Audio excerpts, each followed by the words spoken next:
ఓం శ్రీ గురుభ్యో నమః. హరి ఓం. వాగర్ధావివ సంపృక్తౌ వాగర్ధ ప్రతిపత్తయే జగతః పితరౌ వందే పార్వతీ పరమేశ్వరౌ.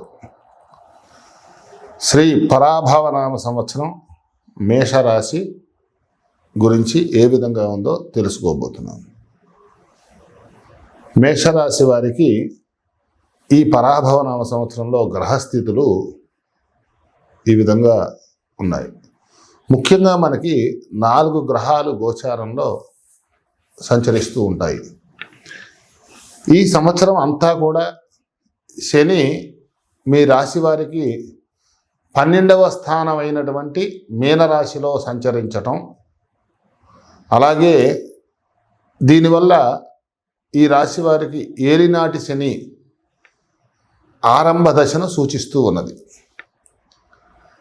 ఇక గురువు యొక్క గోచారాన్ని మనం పరిశీలిస్తే గురువు యొక్క సంచారము ఈ సంవత్సర ప్రారంభంలో మీకు 3వ ఇంట గురువు ప్రవేశం. ఈ జూన్ 2, 2026 నాడు చతుర్థ స్థానం అయినటువంటి కర్కాటకంలోకి మారుతాడు. ఆ తర్వాత అక్టోబర్ 31, 2026 నాడు పంచమ స్థానం అయినటువంటి సింహరాశిలోకి ప్రవేశించడం అనేది జరుగుతుంది. మరలా తిరిగి వక్రగతిలో జనవరి 5, 25, 2027 మళ్ళీ చతుర్థ స్థానంలోకి చేరుకోవడం జరుగుతూ ఉంటుంది. ఇక మనం ఇందాక చెప్పుకున్నట్టుగా 4 గ్రహాల్లో 2 గ్రహాలు అయిపోయాయి. ఇక రాహుకేతువుల యొక్క గోచారం ఈ మేషరాశి వారికి లాభస్థానమైనటువంటి 11వ ఇంట ఉన్న రాహువు, అలాగే 5వ స్థానంలో ఉన్నటువంటి కేతువు డిసెంబర్ 6, 2026 వరుసగా మకర రాశి, చతుర్థ స్థానమైనటువంటి కర్కాటక రాశిలోకి మారడం అనేది మన గోచార రీత్యా జరుగుతుంది. ముఖ్యంగా కుజ గోచారాన్ని మనం పరిశీలన చేస్తే ఈ కుజుడు మీ రాశ్యాధిపతి అవ్వటం, అదేవిధంగా కుజుడు మే 11 నుంచి జూన్ 20 వరకు కూడా మేషరాశిలోను, ఆ తర్వాత వివిధ రాశుల్లో సంచరిస్తూ మీ యొక్క కీర్తి ప్రతిష్టలను ప్రభావితం చేయటం అనేది జరుగుతుంది. మేషరాశి వారికి ఉద్యోగము మరియు వ్యాపార విషయాలని కనుక మనం గమనిస్తే ఉద్యోగ విషయంలో, అలాగే వృత్తిపరంగా కూడా ఈ సంవత్సరం అనేది మీకు కొత్త బాధ్యతలను నేర్పుతూ ఉంటుంది. ముఖ్యంగా ఈ మేషరాశి వారికి ఏలినాటి శని ప్రభావం వల్ల మీరు పనిచేస్తున్నటువంటి కార్యాలయాల్లో పనిభారం పెరగటం, అలాగే మీ సహ ఉద్యోగులతో చిన్నపాటి అపార్థాలు జరగడం కూడా మనం గమనించవచ్చు. అయితే మొత్తం మీద ఈ మేషరాశి వారికి డిసెంబరు 6వ తారీఖు వరకు కూడా రాహు లాభస్థానంలో ఉండడం వల్ల మీరు చేసేటటువంటి ప్రతి కష్టానికి కూడా తగిన ప్రతిఫలం అనేది మీకు దక్కుతుంది. జూన్ 2న గురువు 4వ ఇంటి స్థానంలోకి మారటం వల్ల కొందరికి మాత్రం ప్రమోషన్లతో కూడినటువంటి బదిలీలు, లేదా చేస్తున్నటువంటి ఉద్యోగాల్లో మార్పులు జరిగే అవకాశాలు కూడా గోచరిస్తూ ఉన్నాయి. ముఖ్యంగా వ్యాపార రంగంలో ఉండేటటువంటి వ్యాపారస్తులు డిసెంబర్ తర్వాత మాత్రం కొత్త పెట్టుబడులు పెట్టేటప్పుడు 1-2 సార్లు ఆలోచించి నిర్ణయం తీసుకోవాల్సి అని చెప్పేసి సూచన. డిసెంబర్ 6 తర్వాత రాహు 10వ స్థానంలోకి రావడం వల్ల ఆ 10వ స్థానంలో రాహు సంచారం వల్ల రాజకీయ సామాజిక రంగాల్లో ఉన్న వారికి విశేషమైనటువంటి గుర్తింపు లభిస్తుంది. ముఖ్యంగా ఈ మేషరాశి వారికి జ్యోతిష్యంలో వారి యొక్క ఆర్థిక స్థితి ఏ విధంగా ఉంటుంది అనేది మనం పరిశీలించగా, ఈ సంవత్సరం మేషరాశి వారికి ఆర్థిక పరంగా ఒక పాఠం అనేది నేర్చుకోవటం లాగా ఉంటుంది.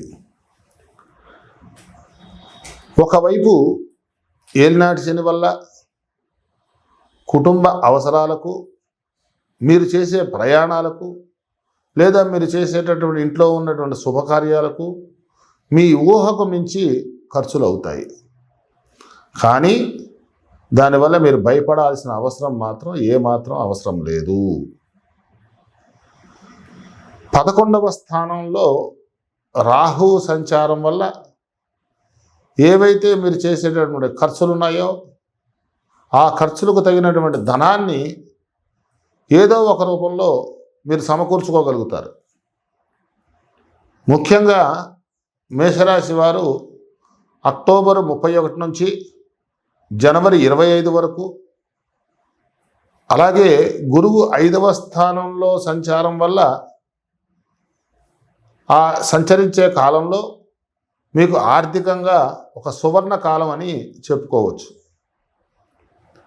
ఎందుకోసమంటే ఈ సమయంలో మీకు పాత బాకీలు ఏమైనా ఉంటే అవి వసూలు అవ్వడం, అలాగే మీరు షేర్ మార్కెట్లో లేదా మీరు స్థిరాస్తి యొక్క అమ్మకాల ద్వారా ఏదైనా లాభాలు రావడం అనేది కూడా జరిగేటటువంటి సూచనలు ఎక్కువగా గోచరిస్తూ ఉన్నాయి.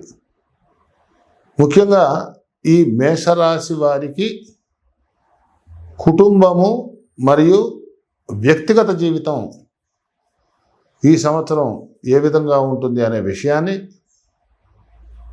మనం గ్రహ యొక్క సంచారం వల్ల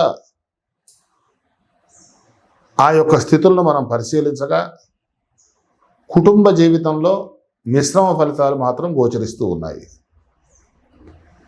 జూన్ 2 వరకు కూడా గురువు 3వ స్థానంలో ఉండటం వల్ల మీ తోబుట్టువులతో సత్సంబంధాలు అనేవి మెరుగుపడతాయి. అదేవిధంగా జూన్ 2వ తారీఖున ఈ గురువు 4వ స్థానంలోకి ఆ ప్రవేశించిన తదనంతరము కూడా మీరు నివసించేటటువంటి గృహంలో ఒక పండుగ వాతావరణం నెలకొంటుంది. ఈ మేషరాశి వారికి ఈ సంవత్సరము కొత్త వాహనం లేదా ఇల్లు కొనుగోలు చేసే ఆలోచనలు ఏవైతే ఉన్నాయో అవి మీకు కార్యరూపం దాల్చుతాయి. అయితే డిసెంబర్ 6 వరకు కూడా 5వ స్థానంలో ఉన్నటువంటి కేతువు వల్ల సంతానము యొక్క చదువు విషయంలో లేదా ఆరోగ్యం పట్ల తల్లిదండ్రులకు మాత్రం కొంత ఆందోళన అనేది అధికంగా ఉంటుంది. ఈ మేషరాశి వారికి అక్టోబర్ 31 తర్వాత గురువు దృష్టి భాగ్యస్థానము మరియు లాభస్థానము యొక్క దృష్టితో మీ ఇండ్లలో జరిగేటటువంటి శుభకార్యాలు, వివాహ ప్రయత్నాలు కూడా సఫలమయ్యే సూచన.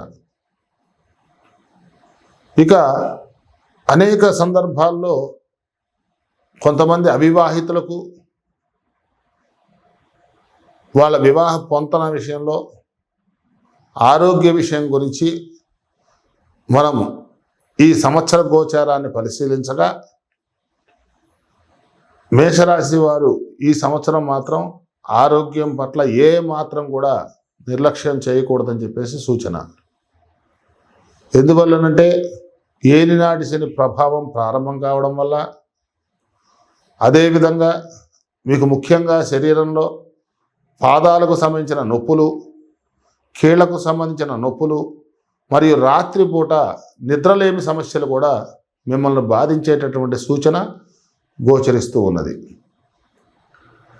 ఏప్రిల్ 2వ తారీఖు నుంచి మే 11వ తారీఖు వరకు కూడా కుజుడు వ్యయస్థానంలో ఉన్న సమయంలో మాత్రం చిన్న చిన్న గాయాలు లేదా వాహనాలు నడిపేటప్పుడు మీరు ఆతృత పడకుండా నిదానంగా కొంచెం జాగ్రత్త వహించవలసినటువంటి సూచన. మీరు మానసిక ప్రశాంతత కోసం క్రమం తప్పకుండా యోగా లేదా ధ్యానం అలవాటు చేసుకోవడం ఉత్తమమని సూచన. ఈ పరాభవ నామ సంవత్సరంలో మేషరాశి వారికి పరిహారాలు. ఈ సంవత్సరం మీరు సానుకూలమైనటువంటి ఫలితాలు పొందడానికి, గ్రహం యొక్క దోషాలు నివారించడానికి మేము సూచించే పరిహారాలు ఆచరించడం మంచిది. మీరు చేసుకునే పరిహారాలకు శ్రీ లక్ష్మీ గణపతి వేదిక్ ఫౌండేషన్ ద్వారా మా సంస్థను సంప్రదిస్తే ఏలినాటి శని ప్రభావం ఉన్నవారికి ప్రతి శనివారం కూడా ఇక్కడ రుద్రాభిషేకాలు జరుగుతాయి. అలాగే ఎక్కడైనా నవగ్రహాల దగ్గర వెళ్ళి నువ్వుల నూనెతో దీపారాధన చేయండి. అదేవిధంగా మా సంస్థలో ప్రతి మంగళ శనివారాల్లో కూడా హనుమాన్ చాలీసా పారాయణ జరుగుతుంది. వారికి జూమ్ మీట్ ద్వారా ఈ యొక్క హనుమాన్ చాలీసా ఎలా పారాయణ చేయాలనే విషయాన్ని మేము మీకు చెప్పడం జరుగుతుంది. దీనివల్ల మీకు వృత్తిలోని ఆటంకాలు, మానసిక ఒత్తిడి కూడా తొలగిపోయేటటువంటి అవకాశాలు ఉన్నాయి.